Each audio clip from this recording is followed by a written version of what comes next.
Dalam hal ini pidana bisa menyasar dua pihak, yaitu pihak yang diduga mengajukan dan pihak yang menuduh secara tidak. Itu kalau satu aset aja, misal kurang daftar sertifikat.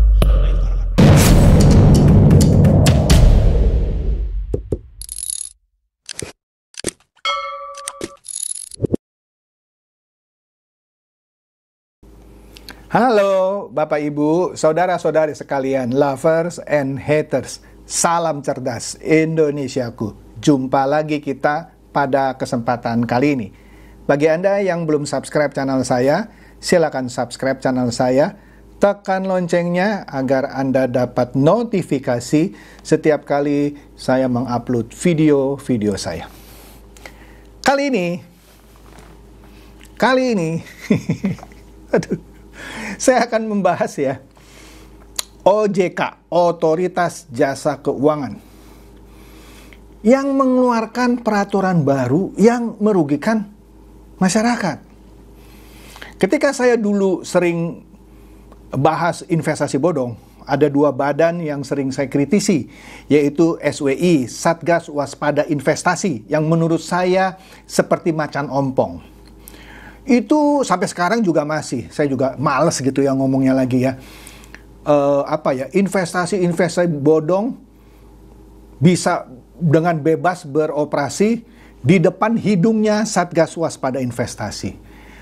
Dan OJK juga yang ada di dalamnya juga seperti nggak berdaya. Nah, sekarang OJK mengeluarkan peraturan yang justru merugikan masyarakat. Nah, apa itu? Nah, makanya jangan di-skip video saya kalau mau tahu detail. Peraturan apa sih yang baru-baru ini dikeluarkan oleh Otoritas Jasa Keuangan yang harusnya menguntungkan masyarakat tapi justru merugikan. Anda harus tahu. Seperti biasa, ini sedikit aja. Ada yang menumpang lewat nih ya. Ini mengenai penambangan nikel di Raja Ampat. Saya nggak mau masuk terlalu dalam lah ya, karena ini lagi kisru ya.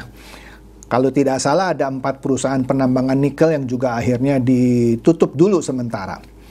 Ya. Wah, heboh dah tuh. Udahlah, saya sedikit aja ya. Tapi nanti begitu fakta-faktanya sudah saya kumpulkan, karena saya nggak mau terburu-buru mereview sesuatu yang ternyata akhirnya saya juga menyampaikan sesuatu yang hoax gitu ya. Oke lah, ini dulu nih satu nih. Ini ada cuitan dari Putri Cebong ya. Dia mengomentari ya. Anda lihat di bawah tuh ya, itu sebenarnya ada video ya.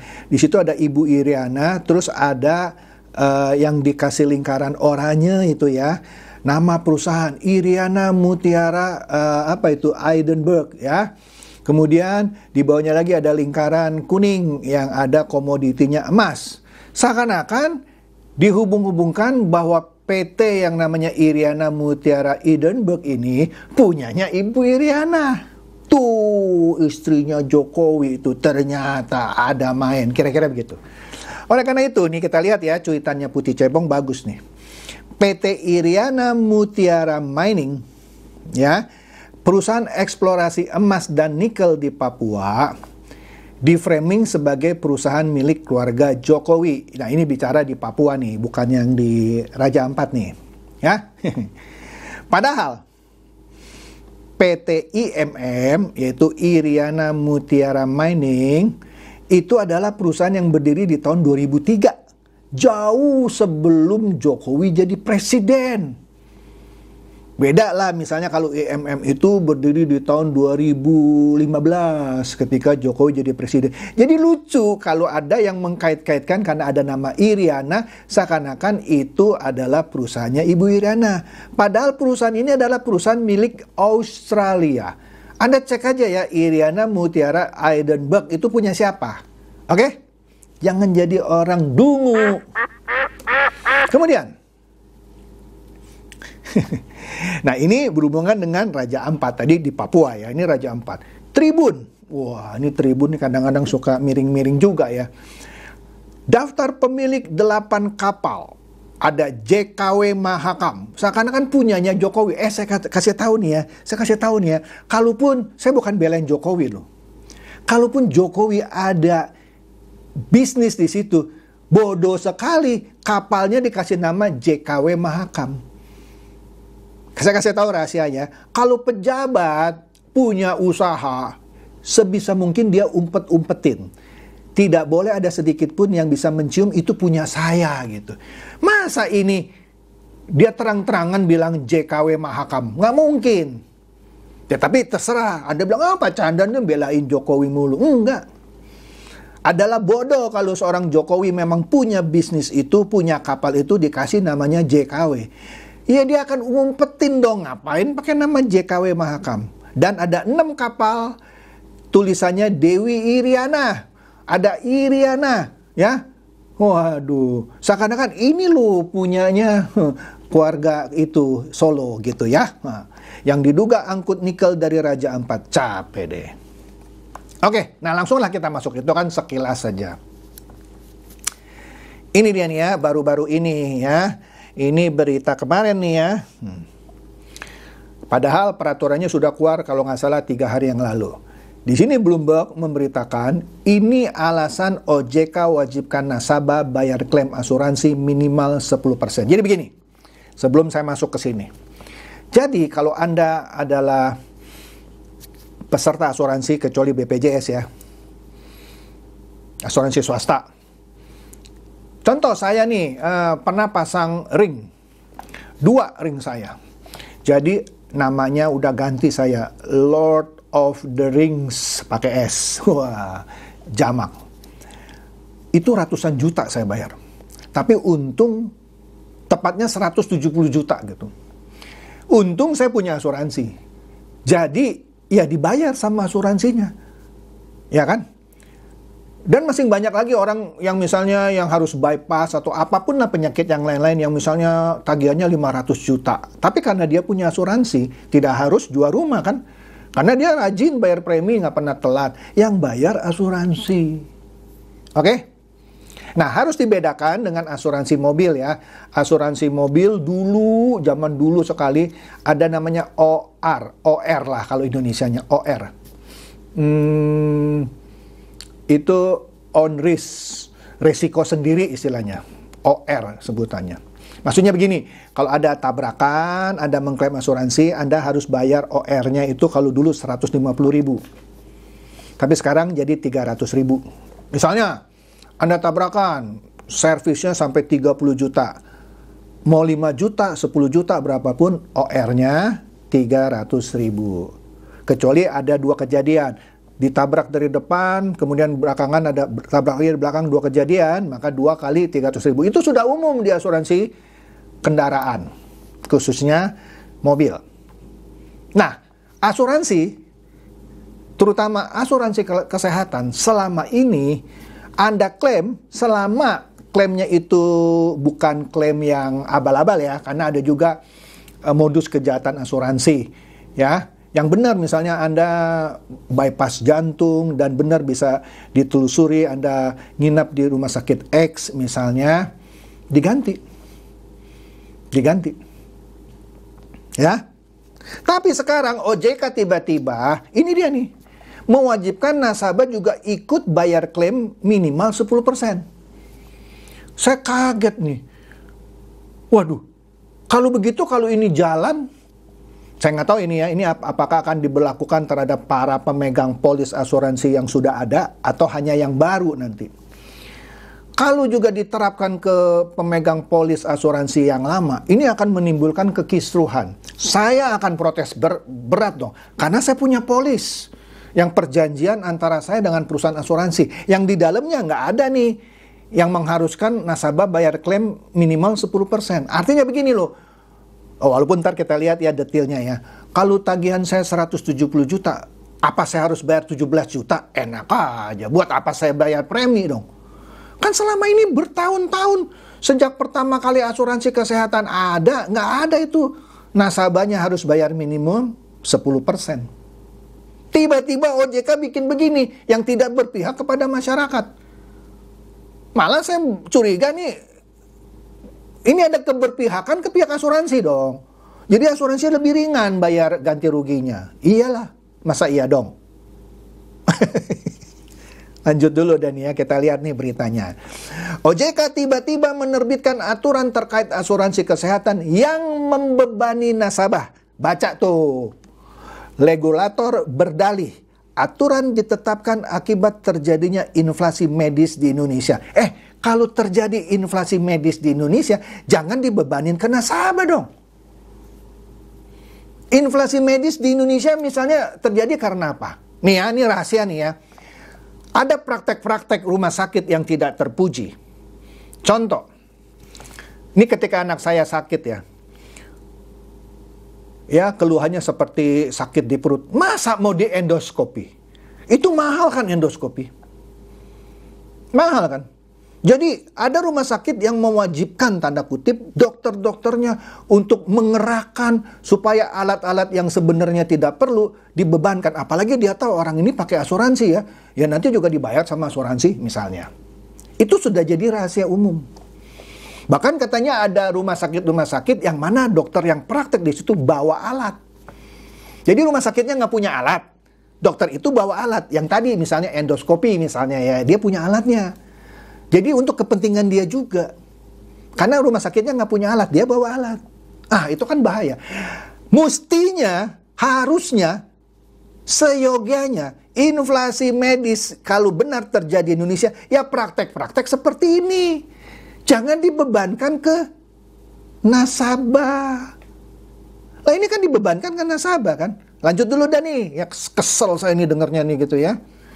Melalui surat edaran OJK nomor 7 SEOJK.05/2025 tentang penyelenggaraan produk asuransi kesehatan, regulator mewajibkan nasabah asuransi kesehatan membayar paling sedikit 10% dari total pengajuan klaim untuk produk asuransi dengan prinsip ganti rugi dan produk asuransi dengan skema pelayanan kesehatan yang terkelola. Ketentuan ini akan mulai berlaku 1 Januari 2026. Untungnya nggak besok gitu. Masih tahun depan. Artinya masih bisa Anda gugat ini. Malah saya menantang Anda semua yang tidak suka dengan ini, lakukanlah yang namanya class action. Atau setidaknya civil lawsuit yang menggugat peraturan, undang-undang atau apapun yang merugikan Anda sebagai masyarakat, khususnya nasabah asuransi. Dan Anda berhak. Saya pernah lakukan itu ketika saya menggugat kenaikan tarif tol. Padahal tol itu fasilitasnya tidak pernah kunjung bagus. Anda ceklah di Google, ketik Chandra Teja spasi jalan tol misalnya. Atau karena yang saya gugat adalah Pak SBY dan Yusuf Kala, Anda ketik Chandra Teja spasi SBY spasi JK. Keluar itu berita-beritanya. Nah ini kalau ini benar ini, saya tantang Anda, lakukanlah gugatan class action. Kalau saya udah males gitu ya, melelahkan. Anda nanti bisa kerjasama sama Yayasan Lembaga Konsumen Indonesia. Nanti di belakang saya kasih lihat videonya. Dia juga nggak setuju sama aturan ini.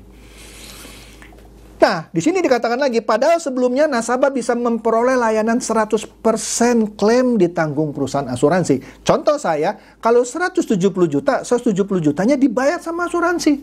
Tapi sekarang harus bayar 10%. Wah, dan masih banyak lagi deh ya. Anda carilah di Google lah soal aturan ini. Tapi yang menariknya adalah di sini, ini lucu nih ya. Kalau rawat jalan, ya, contoh Anda keluar dari rumah sakit kan harus kontrol ya 3 bulan ya ke dokter spesialis ya. Batas maksimumnya, meskipun dia bilang ini lucu bahasanya. Dia bilang peserta itu harus paling sedikit 10%. Catat ya, paling sedikit 10%. Artinya, ini kan paling sedikit ya. Kalau tagihannya 5 juta, artinya Anda harus bayar 500 ribu dong. Kan paling sedikit. Tapi di sini dia bilang batas maksimumnya 300 ribu. Ini juga lucu ya bahasanya. Ya udah memang lucu-lucu sih OJK sih gitu ya. Untuk rawat jalan, untuk yang rawat inap ya, maksimum ya 3 juta. Lucu ya, minimum 10% tapi maksimum 3 juta. Ya kalau namanya minimum, kalau kayak saya ya 170 juta, minimumnya kan 17 juta dong. Ya, kok ini dia bilang sudah minimum 10% tapi maksimum 3 juta. Ini bahasa Indonesianya aja nggak bener gitu ya. Bikin aturan gitu ya. Catat ini komplain dari saya untuk OJK. Aduh, Dan di sini juga dibilang OJK mengatur bahwa perusahaan asuransi syariah dan unit syariah pada perusahaan asuransi dapat. Nah, ini dia nih. Makanya saya mencurigai ini justru untuk menguntungkan perusahaan asuransi. Dapat menetapkan batas maksimum yang lebih tinggi. Jadi tadi 3 juta nggak jaminan. Kalau tiba-tiba asuransi A bilang, oh pemerintah memang 3 juta batas maksimumnya, tapi saya maunya 10 juta dan diizinkan sama OJK. Kacau nggak ini? Kacau banget.